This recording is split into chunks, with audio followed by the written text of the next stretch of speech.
Hello, my name is Liliana Felix. I'm a student at Aspen University, and I'm going to be discussing the main structures of the eye, as well as go over some of the most common eye problems. So we were asked to provide a diagram or a visual representation of the eye and just go over the main structures.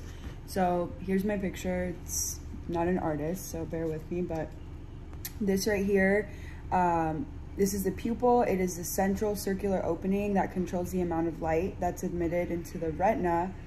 The retina is an inner structure of the eye, so it's not pictured here, but the retina, the function of it, it's the visual receptive layer of the eye in which light waves are changed to nerve impulses for the brain to perceive a visual picture. And then also not pictured in this is the lens, which is behind the pupil, and that the function of the lens is to transmit and focus light onto the retina. So right here is the iris. This is the colored portion of the eye. It controls the pupil size and light entry into the eye.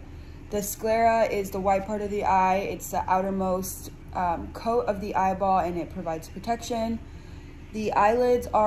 The function of the eyelids are also to provide protection to the eye.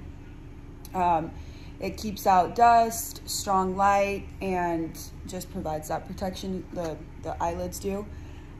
And then right here is the lacrimal caruncle. It is a small pink globular spot right here in the corner. It contains oil and sebaceous glands.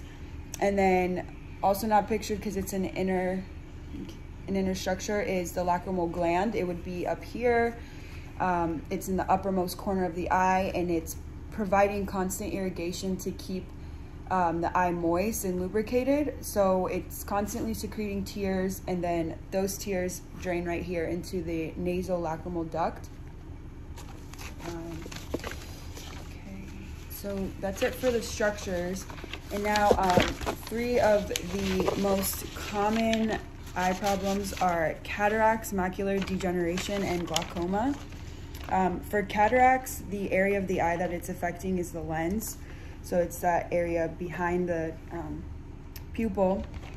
And this condition causes clouding of the eyes because that lens is typically supposed to be transparent. So when cataracts is occurring, it's causing like a cloudy film over it. The way this can be solved is with surgery. And then macular degeneration, that's affecting the macula, which is an area at the center of the retina of the eye. And that area is focused on the central vision, and macular degeneration is considered an incurable disease.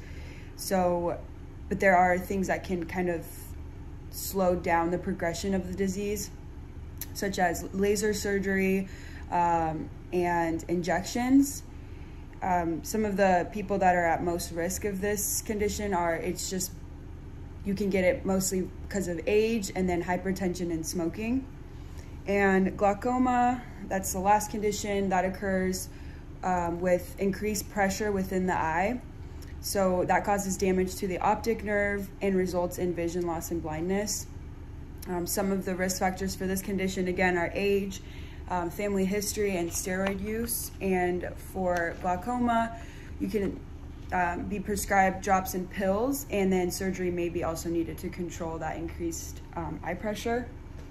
And then just for some nursing interventions for these conditions, nurses can assess the patient's ability to see and perform activities. They can encourage the patient to see an ophthalmologist frequently, at least once a year. Make sure that if the patient is in the hospital, to provide adequate lighting for the patient's needs so they don't have to strain their vision. And then if surgery is needed for any of these conditions, just providing education to the patients, getting them information about post and pre-op care, and recommending that they follow up with a physician. And then also it may help to just provide large print, like if you're giving them educational things to take home, make sure that they can read it well, and that they have the proper visual aids such as like glasses or contacts, and that their prescription fits their needs for their vision. And then yeah, just make sure that they have the proper education for each of the conditions and that they are compliant with their treatment to improve or to prevent that permanent visual loss. So that is all I have. And here again is my diagram. All right, thank you.